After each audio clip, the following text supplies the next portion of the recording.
There are several legal methods to protect interests and warn others about unreliable contractors. Firstly, one can file a complaint with the licensing board. In Florida, it is possible to contact the Florida Construction Licensing Board or FCLB to file a complaint against a licensed contractor for violations of licensing regulations such as failure to pay subcontractors. Secondly, it is possible to sue for breach of contract. If the contractor has not paid for completed work as per the contract, one can file a lawsuit for breach of contract. This gives the opportunity to recover the money owed and potentially obtain additional damages. Thirdly, it is possible to file a mechanic's lien. A mechanic's lien is a legal claim against a property to secure payment for work performed on it. It allows placing a lien on the property until payment is received. Fourthly, it is possible to report to trade associations. Some trade associations, such as the Associated General Contractors of America or AGC, have mechanisms for reporting and addressing complaints against their members. Contacting such organizations can raise awareness about the contractor's behavior. Fifthly, it is possible to write negative reviews. While not a legal method, posting negative reviews about the contractor on reputable platforms such as Google My Business or Yelp can provide warnings to potential clients. However, one must be cautious to avoid defamatory statements or false accusations. While there is no formal system in place for contractors to warn each other about unreliable businesses, one can take the following steps to share experiences. Firstly, one can network with subcontractors, building relationships with other subcontractors in the area and discussing experiences with different contractors.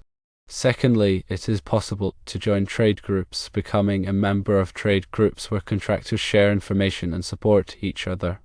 Thirdly, one can create an informal network, starting a group or forum where contractors can share feedback and experiences with each other.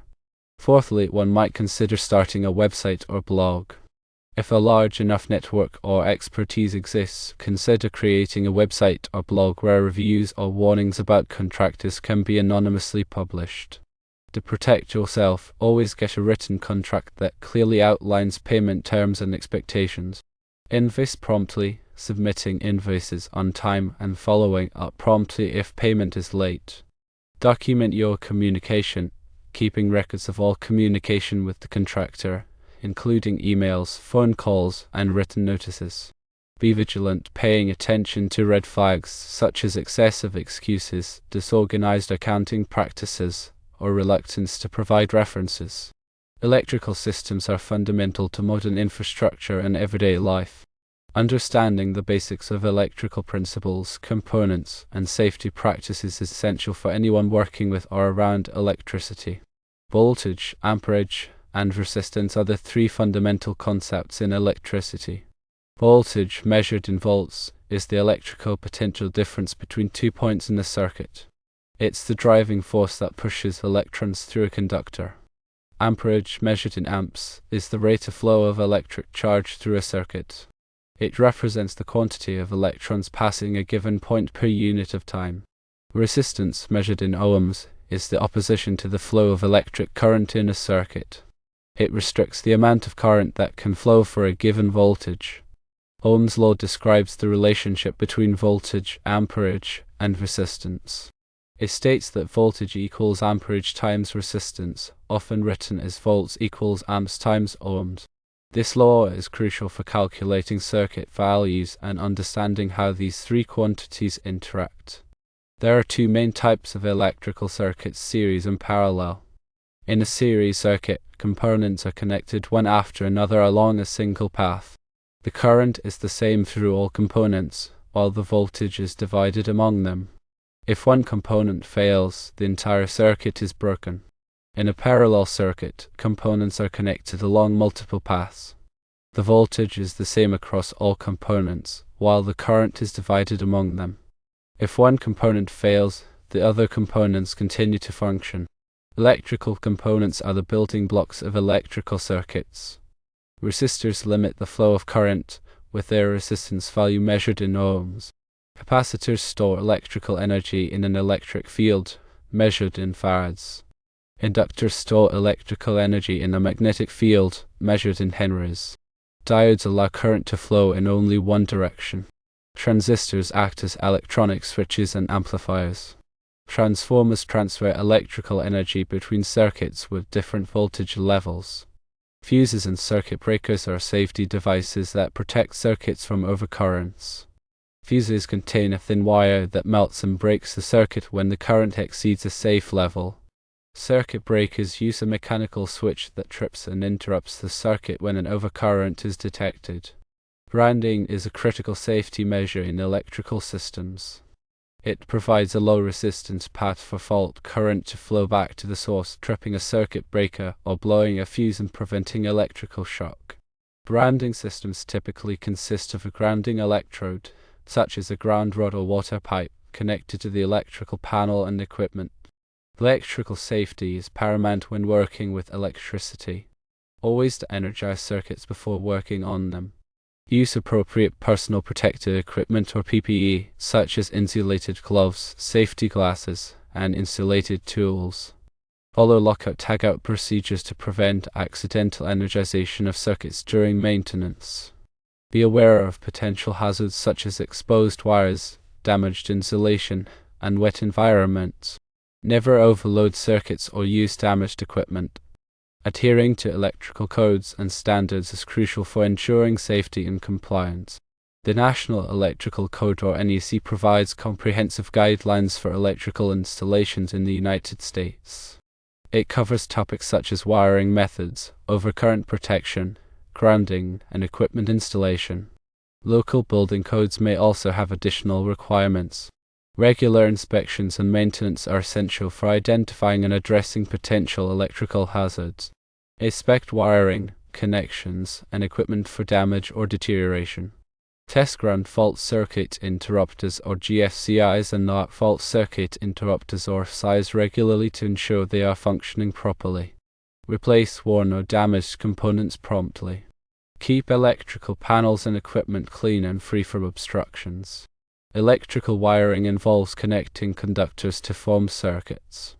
Common wiring methods include using cables such as non-metallic sheathed cable or NM cable, armored cable or AC cable, and conduit.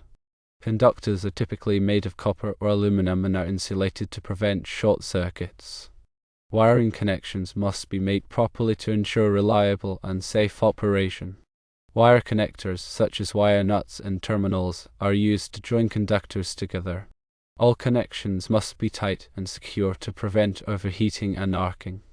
Understanding electrical schematics and diagrams is essential for troubleshooting and maintaining electrical systems. Schematics use symbols to represent electrical components and their connections. Diagrams show the physical layout of components and wiring. Being able to read and interpret schematics and diagrams is crucial for diagnosing problems and making repairs.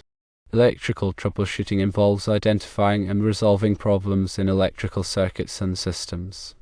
Common troubleshooting techniques include visual inspection, voltage testing, continuity testing, and resistance testing. A multimeter is a versatile tool used to measure voltage, amperage, and resistance. When troubleshooting, start by identifying the symptoms and gathering information about the problem. Then systematically test the circuit to isolate the fault. Repair or replace any defective components and verify that the circuit is working properly before restoring power. Basic electrical circuits consist of a power source, conductors, and a load. A power source provides the voltage that drives the current through the circuit. Conductors, typically wires, provide a path for the current to flow. The load is the component that consumes electrical energy, such as a light bulb or a motor. Understanding how these basic components interact is fundamental to understanding more complex circuits. Digital multimeters or DMM are essential tools for electricians and technicians. They can measure voltage, current, resistance, and other electrical parameters. Analog multimeters use a needle to indicate readings, while digital multimeters display readings on a digital screen. Digital multimeters are generally more accurate and easier to read than analog multimeters. When using a multimeter, always select the appropriate range and function for the measurement being taken. Follow the manufacturer's instructions and safety precautions. Oscilloscopes are used to visualize and analyze electrical signals.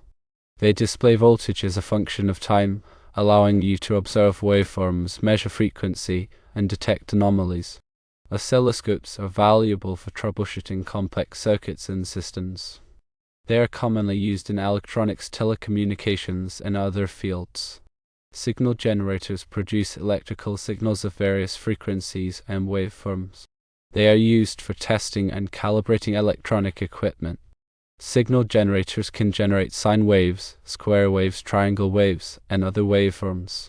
They are commonly used in research and development, manufacturing, and service applications. Power supplies provide stable and regulated voltage and current to electrical circuits and equipment. They convert alternating current or AC from the power grid to direct current or DC, which is required by many electronic devices. Power supplies come in various types, including linear power supplies, switching power supplies, and programmable power supplies. Understanding the characteristics and limitations of different types of power supplies is essential for selecting the right one for a particular application. A clamp meter is an electrical tester that measures current without needing to contact live conductors. It can measure alternating current, or AC, and direct current, or DC, depending on the model. The clamp meter works by sensing the magnetic field around a conductor, which is proportional to the current flowing through it. This makes it a safe and convenient tool for measuring current in various electrical applications. Insulation testers, also known as megameters or megars, are used to measure the insulation resistance of electrical wiring and equipment. They apply a high voltage to the insulation and measure the resulting current. A low insulation resistance indicates that the insulation is damaged or deteriorated, which can lead to electrical shock or equipment failure. Insulation testing is an important preventive maintenance practice for ensuring the safety and reliability of electrical systems. Electrical safety audits are comprehensive assessments of electrical systems and practices to identify potential hazards and ensure compliance with safety regulations. They typically involve a visual inspection of electrical equipment, wiring, and grounding systems, review of safety procedures, and training programs. Electrical safety audits are essential for identifying and mitigating electrical hazards in the workplace. Ground fault circuit interrupters, or GFCIs, are life-saving devices that protect against electrical shock. They monitor the current flowing in the hot and neutral conductors of a circuit. If there is a difference of more than a few milliamperes, the GFCI trips and interrupts the circuit. GFCIs are required in areas where there is a high risk of electrical shock, such as bathrooms, kitchens, and outdoor locations. Arc fault circuit interrupters, or RFCIs, are devices that protect against electrical fires caused by arc faults. Arc faults are dangerous electrical discharges that can occur when there is damaged or deteriorated wiring. RFCIs detect the unique characteristics of arc faults and trip to interrupt the circuit, preventing a fire from starting.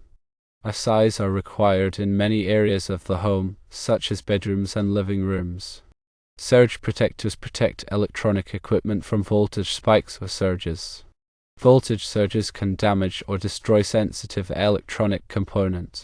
Surge protectors divert excess voltage to ground, protecting the equipment from damage. Surge protectors are commonly used to protect computers, televisions, and other electronic devices.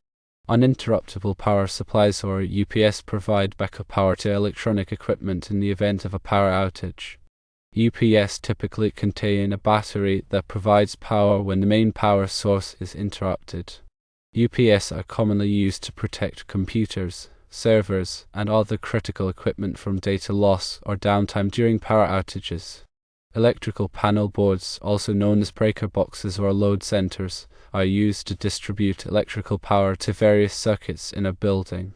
They contain circuit breakers or fuses that protect each circuit from overcurrents. Panel boards must be properly sized and installed to ensure safe and reliable operation.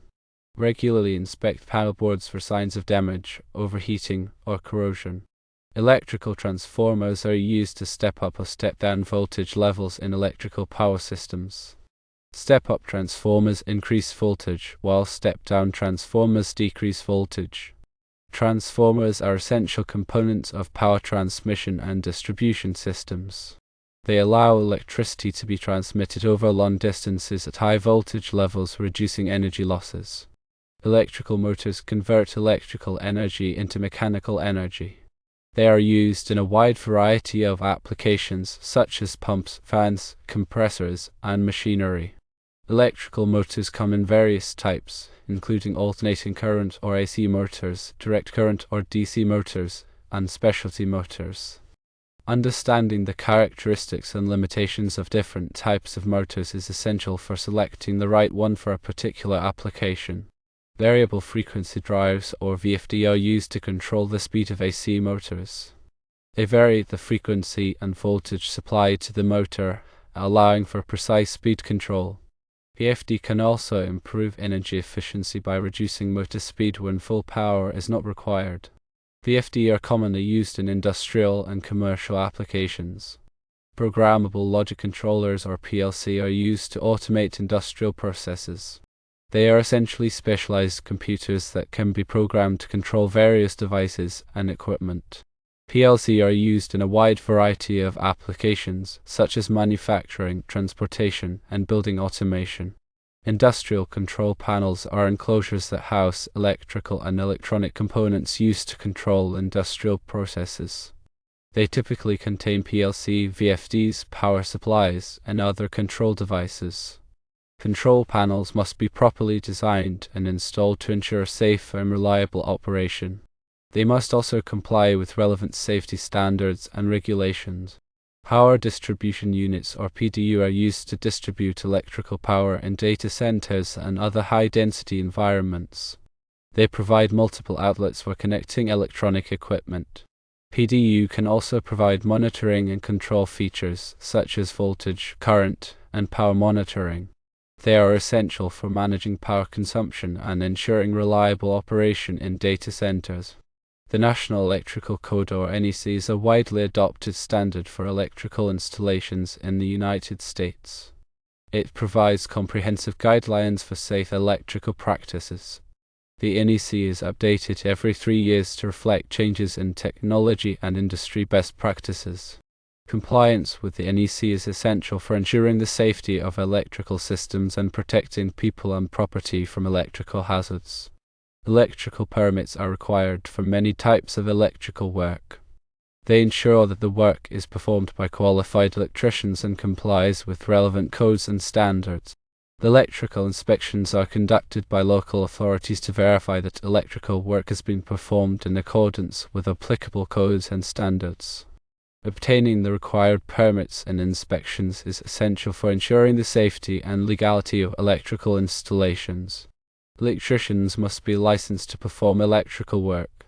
Licensing requirements vary by state and local jurisdiction. Licensed electricians have demonstrated the knowledge, skills, and experience necessary to perform electrical work safely and competently. Hiring a licensed electrician is essential for ensuring the safety and quality of electrical installations. Electrical safety training is essential for anyone working with or around electricity. Training programs cover topics such as electrical hazards, safety procedures, personal protective equipment, and lockout-tagout procedures. Regular training is essential for keeping workers safe and preventing electrical accidents. Lockout-tagout procedures are used to prevent accidental energization of equipment during maintenance or repair. They involve disconnecting the equipment from its power source and attaching a lock and tag to the disconnect device. Lockout-tagout procedures are essential for protecting workers from electrical hazards. Personal protective equipment, or PPE, is used to protect workers from electrical hazards. Common PPE includes insulated gloves, safety glasses, and insulated tools. PPE must be properly selected, used, and maintained to provide adequate protection. Electrical hazards are potential sources of electrical injury or damage. Common electrical hazards include electric shock, arc flash, and arc blast. Understanding these hazards is essential for preventing electrical accidents. Electrical shock occurs when a person comes into contact with a live electrical conductor. It can cause burns, muscle contractions, and even death. Electric shock is one of the most common electrical hazards. Arc flash is a dangerous electrical explosion that can occur when there is a short circuit or other fault in an electrical system. It can cause severe burns and other injuries. Arc flash is a serious electrical hazard that requires special precautions. Arc blast is a powerful pressure wave that can occur during an arc flash. It can cause injuries such as hearing loss, lung damage, and traumatic brain injury. Arc blast is a significant hazard that must be taken into account when working with electrical equipment. Electrical safety programs are comprehensive plans for preventing electrical accidents. They typically include policies, procedures, training, and audits. Effective electrical safety programs are essential for creating a safe work environment and protecting workers from electrical hazards. Power quality refers to the characteristics of electrical power that affect the performance of electrical equipment. Poor power quality can cause equipment malfunction, damage, and downtime. Common power quality problems include voltage sags, voltage swells, harmonics, and transients. Power quality monitoring is the process of measuring and analyzing power quality parameters. It can help identify power quality problems and implement solutions. Power quality solutions include surge protection, harmonic filters, and voltage regulators. Energy efficiency refers to the use of less energy to perform the same task. Improving energy efficiency can save money and reduce environmental impact.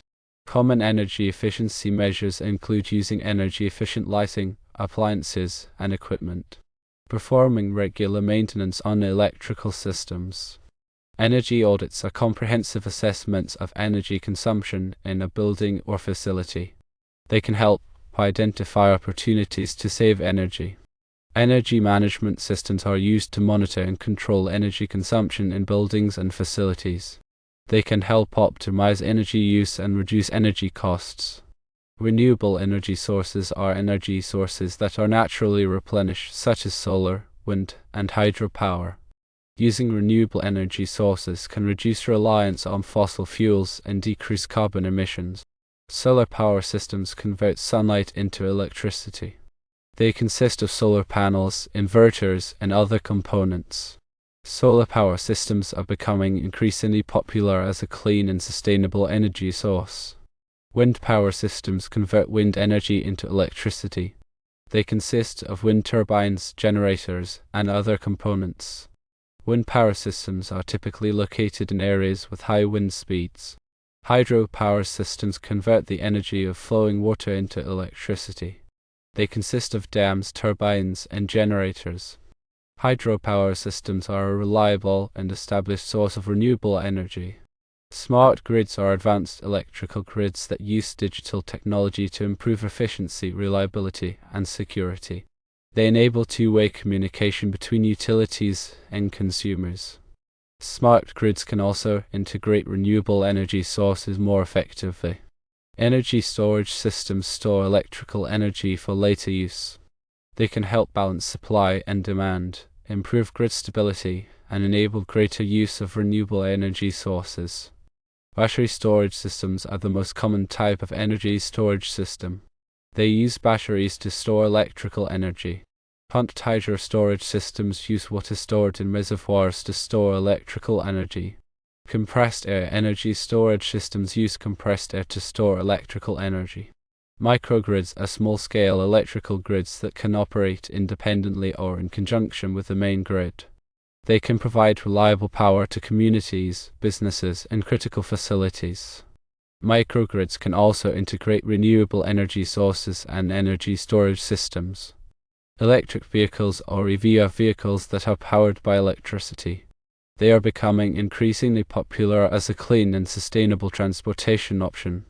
Electric vehicle charging stations provide electricity to recharge electric vehicles. They come in various types, including Level 1, Level 2, and DC fast charging stations. Electrical codes and standards are constantly evolving to reflect changes in technology and industry best practices. Staying up to date on the latest codes and standards is essential for ensuring the safety and compliance of electrical installations. Continuous learning is essential for electricians and other electrical professionals. They must stay abreast of new technologies, codes, and safety practices. Professional development opportunities include training courses, seminars, and conferences. Networking with other electrical professionals is a valuable way to share knowledge and learn about new developments in the field. The future of electricity is likely to be characterized by increased use of renewable energy sources, smart grids, and electric vehicles. These technologies have the potential to transform the way we generate, distribute, and use electricity. Electrical engineering is a dynamic and challenging field with many opportunities for innovation and advancement. A strong foundation in electrical principles, components, and safety practices is essential for success in this field.